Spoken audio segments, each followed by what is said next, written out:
할렐루야. 오늘도 주님께서 성전으로 우리 가운데 함께 계시는 줄로 믿습니다. 오늘 본문은 오병이어의 기적을 일으킨 후에 있었던 그런 사건입니다. 그래서 오병이어의 기적의 현장을 목격했던 군중들이 상당히 놀라고 흥분했겠죠. 보리떡 5개, 물고기 2마리로 5,000명을 먹이시고 12광주리를 남기신 그 사건을 직접 목격했던 그 군중들이 얼마나 놀랐겠습니까? 그래서 이 병행구절에 있는 요한복음에 보면 이 사건 직후에 이 군중들은 예수님을 왕으로 막 추대하려고 하죠. 우리 유대의 그 어려움, 그 굶주림, 그것을 해결할 분은 당신뿐입니다. 그래서 막 예수님 왕으로 추대하기로 결정하고 그렇게 하려고 합니다만, 예수님께서는 그 왕으로 삼으려는 그들을 뿌리치시고 급하게 이제 군중들을 보내시고, 또 한편으로는 제자들을 태워서 건너편으로 게네사렛 쪽으로 보내십니다. 그리고 주님은 홀로 가까운 산에 올라가서 이제 기도하기 시작하십니다. 그런데 산에서 기도하시던 이 주님의 앞에 바닷가에서 막 어쩔 줄 몰라하며 괴로워하던, 이 풍랑으로 괴로워하던 제자들의 모습이 쫙 시야에 보이기 시작했어요. 낙심과 불안 속에서 막 애써서 막 노를 젓고 있는 그 모습들이 주님의 시야에 붙잡혔다는 겁니다. 그래서 그것을 보시고 오늘 예수님께서는 바다 위로 걸어가셔서 제자들을 향해서 그들이 구원해 주십니다. 그러면서 말씀하시기를 안심하라, 내니 두려워 말라라는 주님의 음성을 그들이 듣게 됩니다. 그에 비로소 이 바람과 파도가 잔잔해지고 제자들은 목적지까지 무사히 갈 수 있었다는 얘기가 오늘 본문의 오늘 6장에부터요 오늘 본문의 얘기입니다. 오늘 본문을 우리가 좀 더 세밀하게 한번 우리가 알아보도록 하겠습니다. 우리 45절 말씀 우리 한번 같이 한 목소리로 오늘 마가복음 6장 45절 말씀 우리 한번 같이 한 목소리로 한번 읽도록 하겠습니다. 자, 45절 같이 읽도록 하겠습니다. 예수께서 즉시 제자들을 재촉하사 자기가 무리를 보내시는 동안에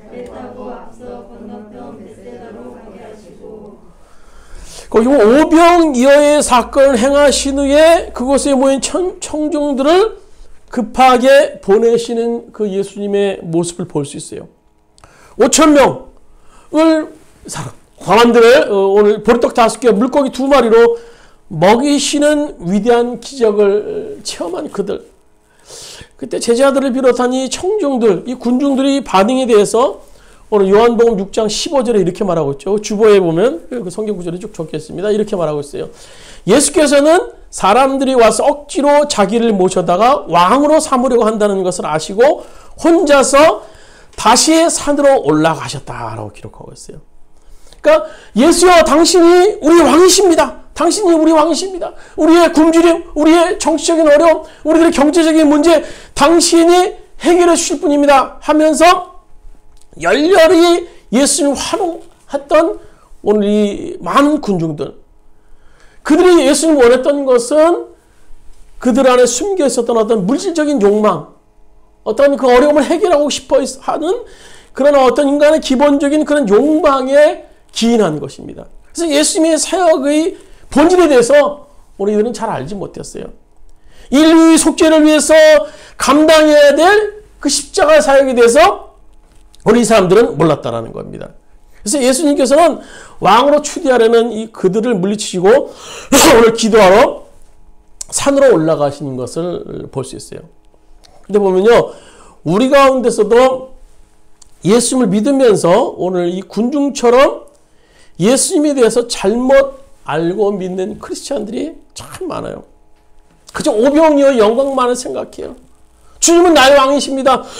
주님은 나의 왕이십니다라고 고백하지만 나의 필요를 채우실 왕 정도로, 그냥 만능 정도로 예수님을 따르는 경우가 상당히 많이 있어요. 저 역시도 과거에 또 그렇게 배웠고 또 그렇게 목회를 했어요. 그러면서 지금 이 교회에 수없이 많은 오병이어 이후에 성도들이 양산되고 있는 것 같아요. 예수님 저에게는 왕이 됐어요. 그러나 나의 필요를 채워주는 왕이 됐어요. 왕이길 원하지만 진정 그를 다스리는 것이 아니라 자기의 필요를 채워주시는 그런 어떤 욕망에서 나오는 왕이 되길 원하신다는 겁니다. 그래서 우리들의 삶의 현장에서 이 오병이어의 기적만을 고대하며 신앙생활 한다면 우리는 늘 낙심할 수밖에 없어요. 쉴 수 없이 밀려오는 이 고난의 파도 앞에서 그런 신앙은요, 종이 호랑이에 불과할 수밖에 없는 겁니다. 오늘 계속 47절 말씀으로 우리 한번 같이 한번 읽도록 하겠습니다. 47절 말씀. 우리 한번 같이 한번 읽도록 하겠습니다.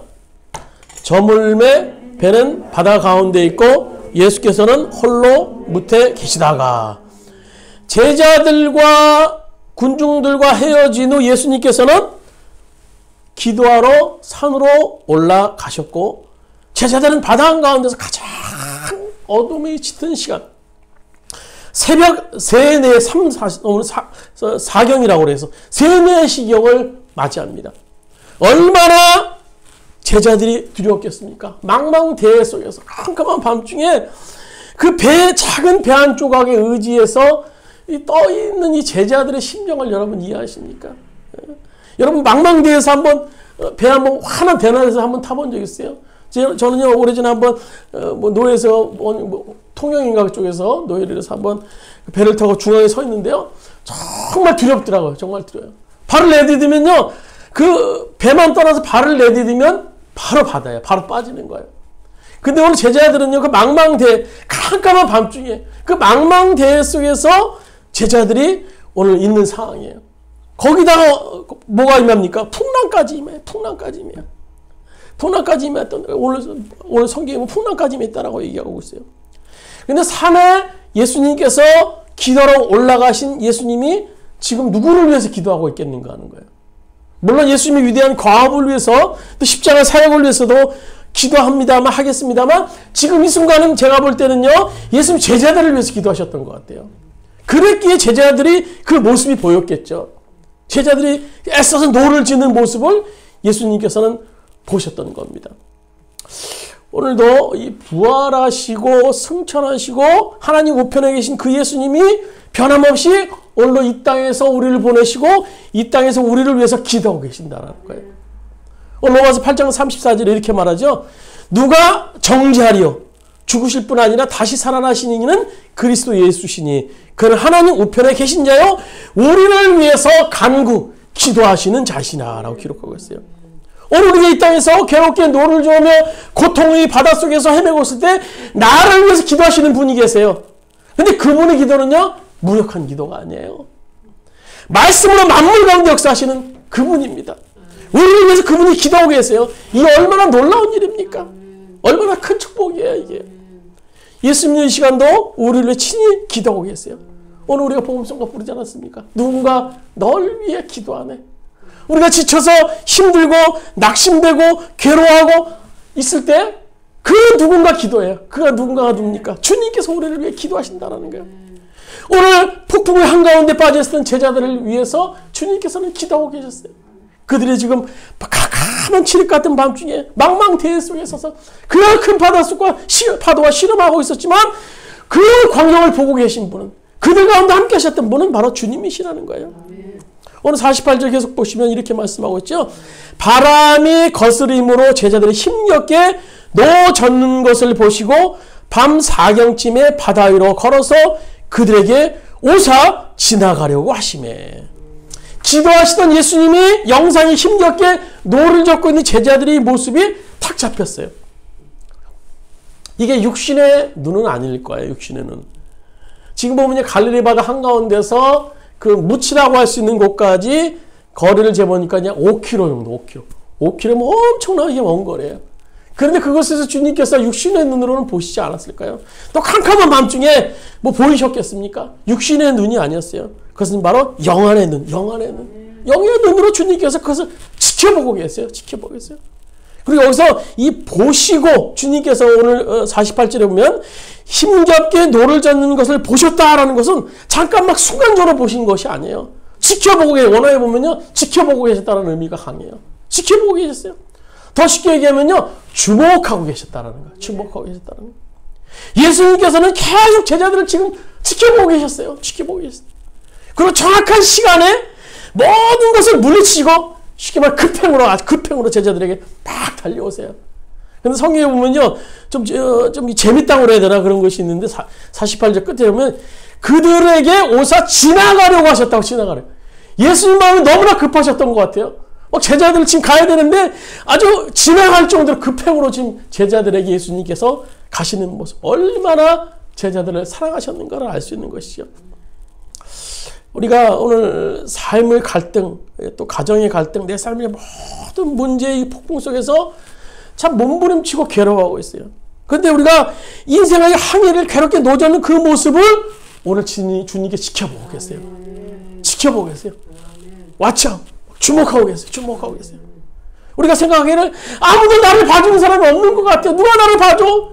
내 남편도, 내 아내도, 우리 자식도, 우리 부모도, 그 누구도 나를 봐주는 사람이 없어. 내가 오늘 이 고통에, 오늘 이 환난의 바다에 서 있는데 나를 봐주는 사람이 없어. 생각합니다. 아닙니다. 주님께서는 보고 계세요. 주님께서 보고 계세요. 그리고 오늘 제자들에게 찾아오신 것처럼 아주 빠르게 우리들 삶의 현장에 찾아오세요. 근데 우리는요, 급해요. 왜 주님 안 오세요? 주님 안 오세요? 아닙니다. 주님이 오시는 때가 아주 정확한 때예요. 아주 정확한 때 주님께서는 우리들 삶의 현장에 찾아오세요. 그분이 오시는 때가 가장 정확한 거예요. 저는요, 제가 이제 공부하는 것이 선교적 교회라는 거예요. 선교적 교회. 더 디테일하게 이제 들어가면요, 선교적 교회의 성육신적 리더십이라는 것에 대해서 제가 이제 논문을 쓰고 학위를 받았는데요. 제가 이제 설교 시간에도 간간히 뭐 주보에도 뭐 기록하고 또 선교적 교회라는 것에 대해서 말씀을 드리긴 했습니다만, 사실 이 선교적 교회가 이 교회 하드웨어적인 부분이라서 일반 성도들이 알기는 참 어려워요. 그래서 몇몇 사람들이 물어봐도 선교적 교회라는 것들을 아직 잘 몰라요. 뭔 잘 몰라요. 그래서 앞으로 제가 뭐 이제 교회에서 이제 선교적 교회에 대해서 쉽게 여러분에게 말할 수 있는 그런 기회가 이제 앞으로 좀 많은 시간이 필요해요. 간단하게 얘기할 수 있는 어려운 얘기예요. 그래서 기회가 있으면 이제 생길 것 같아요. 이제 많은 시간을 들여서 여러분에게 얘기할 기회가 될 것 같습니다. 근데 간단히 말하면 선교적 교회라는 것은 돌아가자는 거예요. 원래 교회의 모양으로 돌아가자라는 거예요. 원래 교회의 모양이 어디 나옵니까? 사도행전에 나오죠. 초대교회. 초대교회로 다시 돌아가자는 얘기야. 초대교회는. 지금 교회는 너무 조직화되고 너무 목회자 중심으로, 건물 중심으로 흘러가고 있어요. 그리고 모든 걸 타파하고 이제 다시 초대교회, 원형의 교회의 모습으로 돌아가자라는 얘기예요. 그러니까 또 말씀드리면 이런 얘기죠. 그러니까 예수님이 이 땅에서 우리 믿는 자들을 부르셨어요. 여러분들을 부르셨어요. 근데 부르셨는데 끝이셨습니까? 아니죠. 우리를 파송하셨어요. 선교사처럼 우리 가정에, 우리 삶의 직장에, 세상에 우리를 파송하셨어요. 파송받은 우리가 바로 하나님의 선교에 동참하는 선교사들이에요. 선교사들. 그래서 우리가 어떻게 해야 됩니까? 우리 삶의 현장에서 우리 파송한 예수님을 증거해야 되는 겁니다. 하나님 이런 분이십니다. 나에게 생명이십니다. 나에게 능력이십니다. 더 나아가서는 이웃들에게 선한 영향력을 끼치는 거예요. 어려움을 처한 사람들에게, 굶주린 사람들에게 우리가 나눠주고 행하는 것이 바로, 그래서 하나님 나라를 완성하는 것이 바로 이 선교적 교회예요. 그래서 하나님의 선교적 마인드로 오늘 지금 우리 한국교회, 우리 교회를 바라본다면 아까 말씀드렸던 것처럼 버려야 될 것이 너무나 많아요. 초대교회 원형의 모습으로 또 신약교회로 돌아간다면 참 많은 부분들이 버려야 될 것이 많죠. 첫 번째는 건물 중심의 교회론이에요. 우리는 건물 중심 똘똘 뭉쳐 있었던 전통적인 교회의 모습이 있어요. 또 하나는 목회자 중심의 목회관, 또는 이원론적 사상이죠. 교회만 거룩하고 또 세상은 악한 것이다라는 그런 세상과 교회를 분리시키는 그런 신앙관들이 있어요. 제가 이 공부한 것들이 이런 것들인데요. 사실 이런 선교적 교회의 가치를 제가 가장 실현하기 위해서는 저는 교회를 개척하는 것이 맞았어요. 그래서 교회를 제가 하나님의 뜻대로 교회를 개척하는 것이 정답이었어요. 그래서 저는 2014년 이제 학위를 받고 나서부터 저는 사실 이제 전통적인 교회 청빙받기 위해서 이 교회 저 교회 막 어떤 기웃거렸던 그런 모습이 있어요. 하나님이 저를 멀리 타국까지 보내셔서 이런 이 선교적 교회라는 것을 공부하셨을 때는 그런 뜻이 있었는데 저는 사실 그 뜻을 실천하기가 사실 싫었거든요. 알긴 알았지만 사실 선교적 교회를 실천하기 위해서는 교회를 제가 새로 시작해야 돼요. 그런데 기존 교회에 들어가서 저는요, 제 마음을 위하는, 그래서 교회를 내가 개혁할 거야. 근데 제가 개척하지도 않은 교회에 제가 청빙받아서 가서 그들을 대상으로 해서 그들의 모든 기득권들을 내려놔야 되는데 그것이 가능하지는 않았을 것 같아요. 지금 이렇게 돌아오면요. 그래서 제가 교회를 개척하는 것이 맞았는데 사실 그것들을 거부했어요. 왜냐하면 그 길이 가시밭길이고 돌짝밭길이었기 때문에 사실 저는 꽃길만 가고 싶었거든요. 공부하고 이제 막 교회 가서 이제 편안하게 목회하는 것이 제가 갈 길인 것처럼 생각을 했어요. 그래서 여기저기 기웃거렸는데 그것이 하나님의 뜻이 아니니까는 그것이 안 됐던 것이죠. 그러나 하나님은 아주 정확한 시간에 그 시간에 저에게 찾아오셨고요. 그 주님은 지금 주원교회를 시작하게 하셨어요. 지금 코로나라는 상황은요, 전통적인 그런 교회 가치관이 다 무너지는 상황이에요. 교회 건물 이제 많이 필요 없어집니다. 많이 필요 없어져요. 지금 목사 중심의 교회가 지금 목사가 얼마나 세상에서 손가락질 받고 있는지 몰라요. 어디 가서 목사라는 얘기 지금 하기 힘들어요. 목사의 모든 권위들이 다 무너진 상황이에요. 또 교회만 거룩한 것입니까? 뭐 세상은 죄악된 거 교회만 거룩한 것 아니에요. 지금요 인터넷 온라인으로 예배를 드리는 모든 것이 다 무너져버린 현장 속에서 교회만 거룩하다고 얘기할 수 없어요. 얼마나 많은 사람들이 지금 온라인으로 예배를 드려요. 인터넷으로 예배를 드립니까? 교회가 건물 중심이 아닌 네트워크 중심의 선교적 교회로 전환할 수밖에 없는 것이 지금 교회의 형편이라고 할 때 하나님이 아주 정확한 시간에 저를 공부시키셨고 아주 정확한 시간에 주원교회를 시작하게 하셨다는 거예요. 그렇습니다. 하나님의 때가 가장 정확해요. 하나님의 때가. 우리는요, 이것이 하나님의 때가 아니에요. 주님, 하나님 좀 더 빨리 와주세요. 나의 괴로운 현장 속에 빨리 와주세요. 오늘 제자들의 외침이 그거였겠죠. 주님, 나 이 폭풍 너무 심해요. 너무 힘들어요. 주님 어디 계십니까? 기도하러 오셨는데 빨리 와주세요. 하지만 하나님께서는 그것을 지켜보고 계시고 가장 정확한 때에 찾아오십니다. 그리고 폭풍 가운데 있었던 제자들을 찾아오셔서 주님께서 하시는 말씀이 50절에 보시면 주님께서 이렇게 말씀하시죠.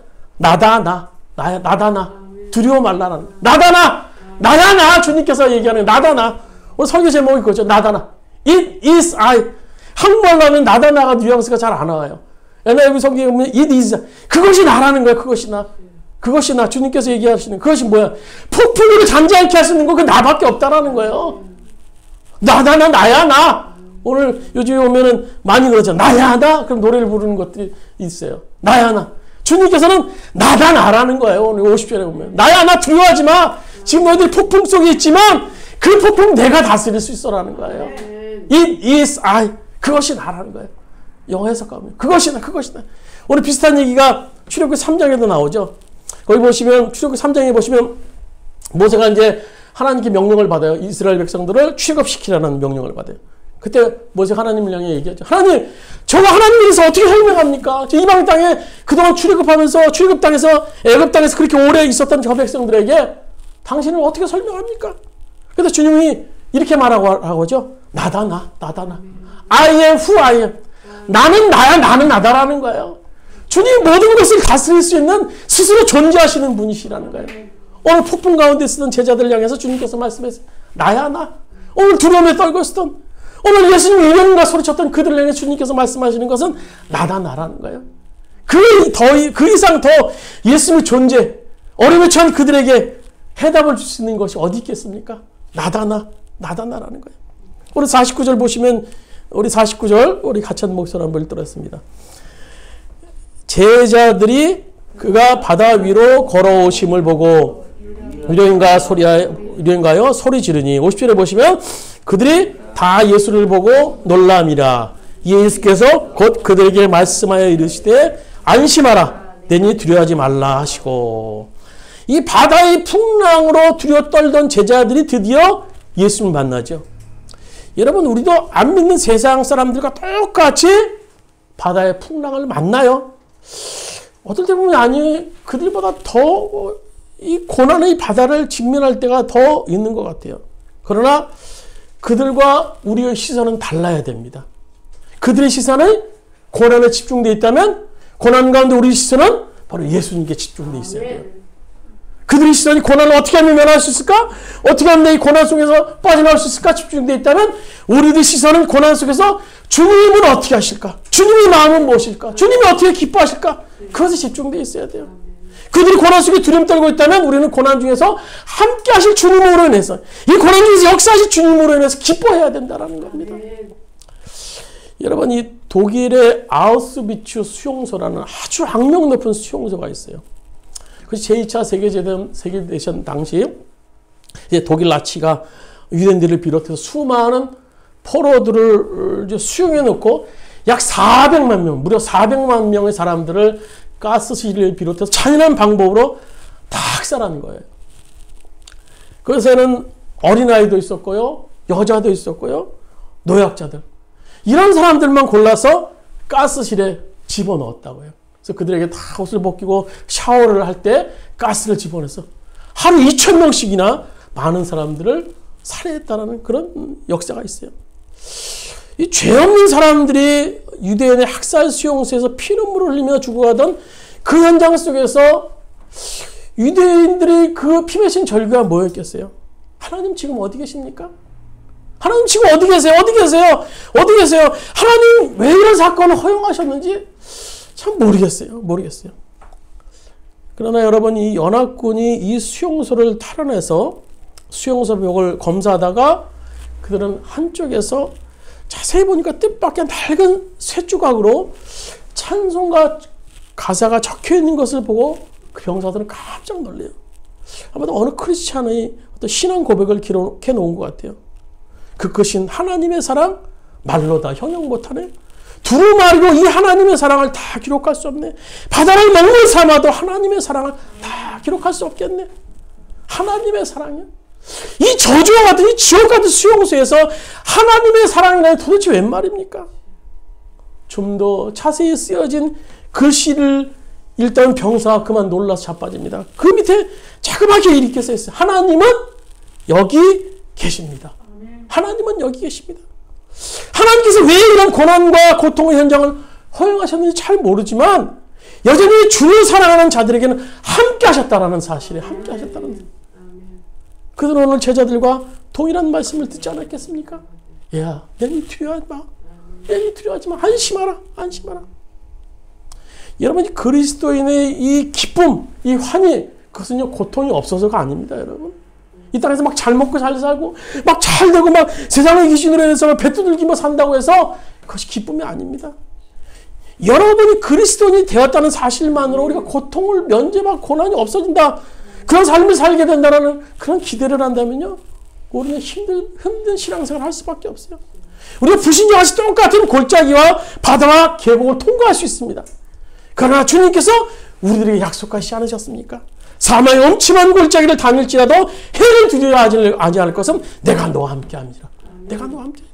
우리와 함께 하심을 약속하신 그분이 어떤 분이세요? 어떤 분이세요? 성경을 열어보세요. 그분이 행하신 일들, 그분의 능력을 우리가 볼 수 있어요. 그분이 우리와 오늘 동행하신다라는 거예요. 오늘 52절 마지막 절 계속 같이 한번 읽도록 하겠습니다.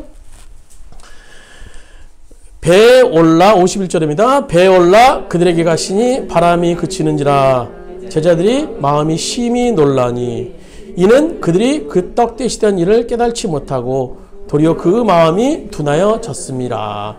제자들이 고난의 현장에서 이렇게 놀라고 두려워하는 이유에 대해서 예수님께서는 이렇게 말씀하시죠. 떡 대시던 것을 기억하지 못하고 마음이 둔해졌다. 마음이 둔감해졌다. 마음이 무뎌졌다라는 것이죠. 즉 방금 전에 기적의 현장에서 기적을 행하시던 그 주님을 제자들은 잊어버린 거예요. 방금 전 오병이어의 기적을 방금 전에 제자들이 목격했어요. 오병이어, 우리가 지금 오병이어 말 그래서 우리가 오병이어 그냥 받아들이지만요, 그것은 엄청난 기적의 현장이었을 것입니다. 엄청난 보리떡 5개, 물고기 2마리로 5,000명을 파송되면서 나눈 그 사건을 제자들이 목격했는데 그 사실을 지금 잊어버리고 제자들은 이 풍랑 앞에서 지금 두려워 떨고 있었다는 거예요. 제자들은 그 능력의 주님을 여전히 영으로 함께 한다는 사실을 잊어버렸어요.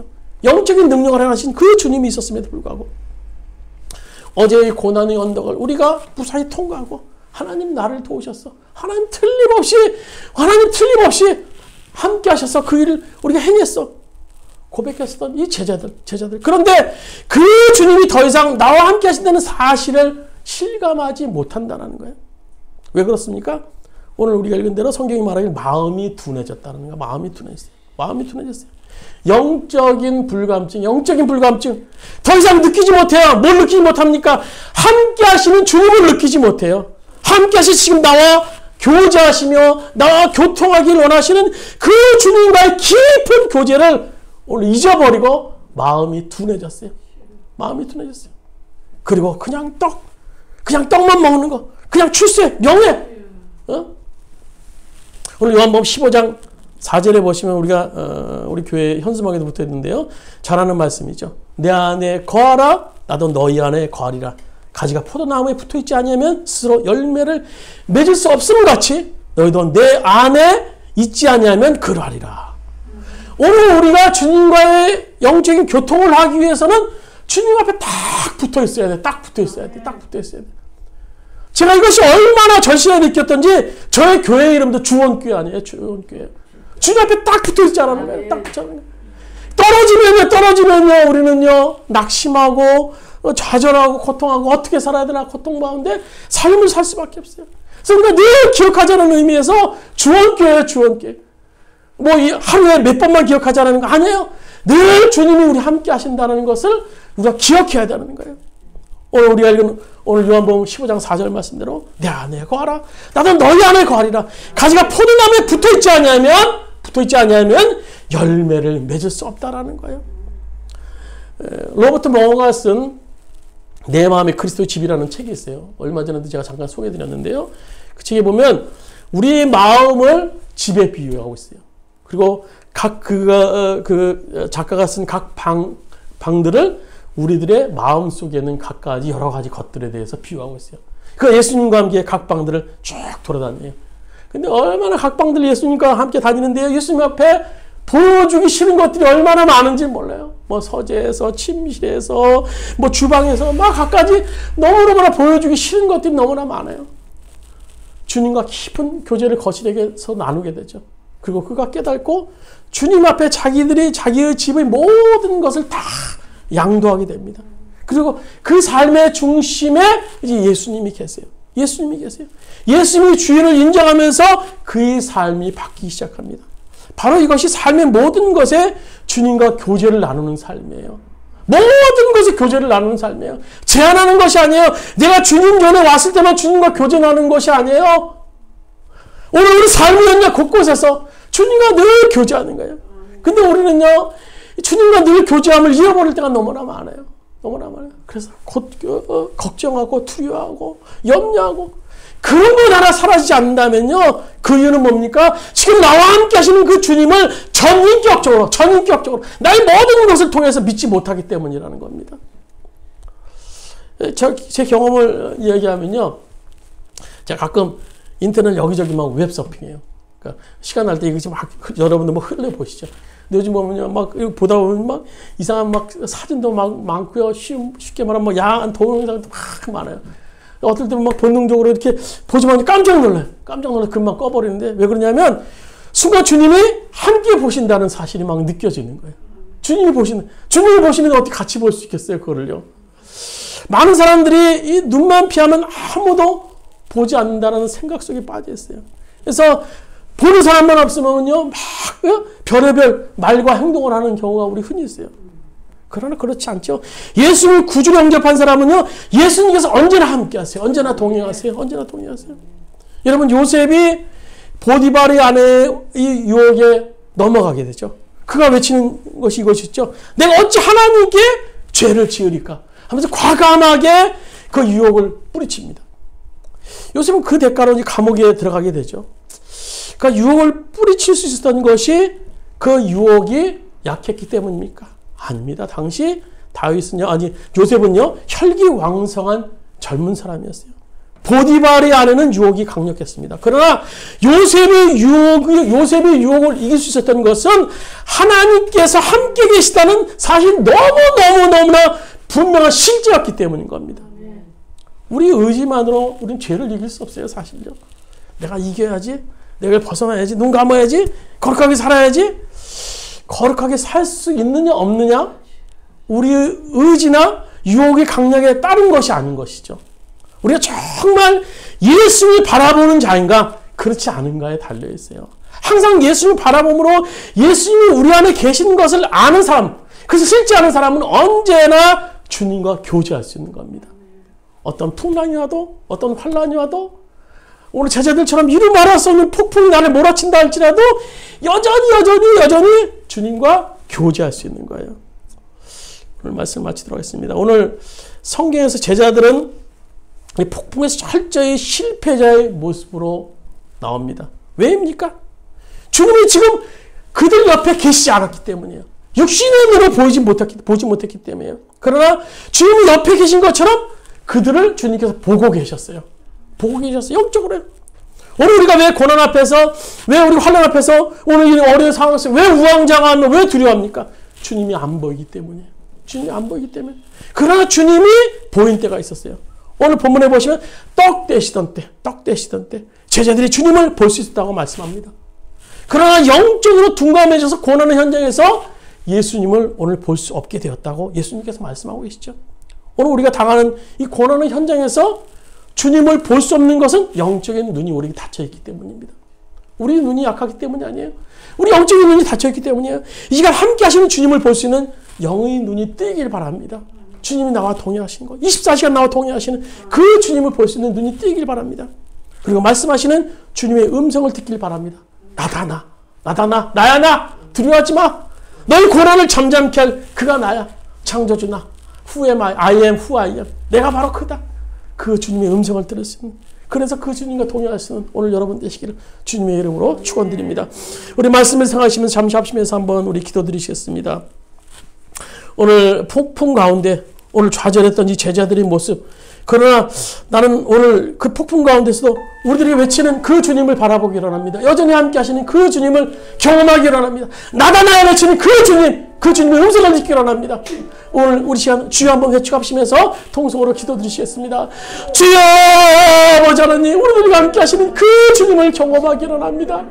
여호와의 폭풍 가운데 좌절했던 제자들의 모습을 봅니다. 오늘 우리 삶 가운데 말할 수 없는 많은 폭풍을 경험합니다. 환난을 경험합니다. 때로는 주님이 없는 것 같습니다. 주님이 동의하지 않는 것 같습니다. 나 혼자 있는 것 같습니다. 아무도 이 고난의 현장 속에 동의하지 않는 것 같습니다.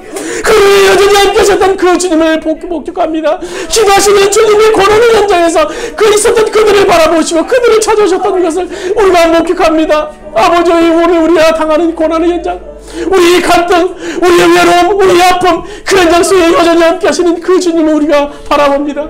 그리고 여전히 함께 하시는 그 주님을 경험합니다. 나다 좌절하지 말라. 아버지, 두려워하지 말라. 아버지와 외로워하지 말라는 주님의 음성을 듣기를 원합니다. 영원히 사랑하는 우리 주원께 성도들, 영원히 모두 그 주님의 음성을 듣기를 원합니다. 풍랑을 잠잠케 하실 그 주님의 음성을 듣기를 원합니다. 우리 너무너무 사랑하셔서 무리를 급하게 걸어오셨던 그 주님의 모습을 우리가 바라보기를 원합니다. 아버지와 동행하시는 그 주님을 경험할 수 있는 우리를 낼 수 있도록 인도해 주시고, 가장 정확한 때 찾아오시는 그 주님을 소망하며 그 주님을 경험할 수 있는 우리 모든 주원께 성도들 낼 수 있도록 아버지 인도하시고 역사하여 주시옵소서. 아버지 함께 하시는 그 주님을 경험할 수 있도록 인도해 주시고 하나님 뵙기를 권합니다. 아버지 주님,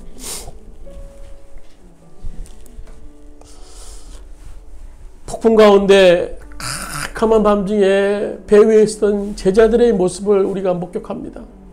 그들의 고난의 현장, 폭풍이나 아픔의 현장을 겪고 있었지만 아무도 그것을 도울 사람이 없다고 생각했지만, 아무도 그것을 보는 사람이 없다고 생각했지만 아버지 기도하시던 예수님이 그것을 보고 계셨던 것을 우리가 오늘 말씀 속에서 봅니다. 그리고 그들을 향해서 급하게 가셔서 그 파도를 잔잔케 하셨던 주님의 능력을 우리가 오늘 말씀 속에 목격했습니다. 아버지, 우리가 고난의 현장 속에 오늘 머물러 있습니다. 오늘 어려운 시대 속에 우리가 살고 있습니다. 이루 말할 수 없는 갈등과 외로움과 두려움 속에서 우리가 삶을 살고 있습니다. 그러나 여전히 우리와 함께 하시는 그 주님, 우리의 고난의 현장을 보고 계시고 너무너무나 정확한 때에 찾아오셔서 우리에게 나가라고 말씀하시는 그 주님을 우리가 경험하기를 원합니다. 그 주님을 바라보기를 원합니다. 아버지 영적으로 함께 하시는 그 주님을 바라볼 수 있는, 눈이 뜰 수 있는 우리 모든 주원의 성도들, 오늘 이것을 보는 모든 성도들 될 수 있도록 주님께서 인도하여 주시옵소서. 이제는 우리 주 예수 그리스도의 은혜와 하나님 아버지의 무한하신 사랑하심과 보혜사 성령님의 감화 감동 내주 교통하시는 은총이 우리와 늘 함께 하셔서 우리를 불꽃과 같은 눈동자로 지키기를 원하시는 주님의 놀라운 사랑하심과 또 주님의 그 축복하심이, 물론 주님의 은혜를 바라보면서 주님과 동행하는 삶을 살기를 원하는 우리 주원교회 성도들 위해, 또 주원교회 이 민족 위에, 이 세상 위에 영원히 함께 하시기를 간절히 축원하옵나이다. 아멘.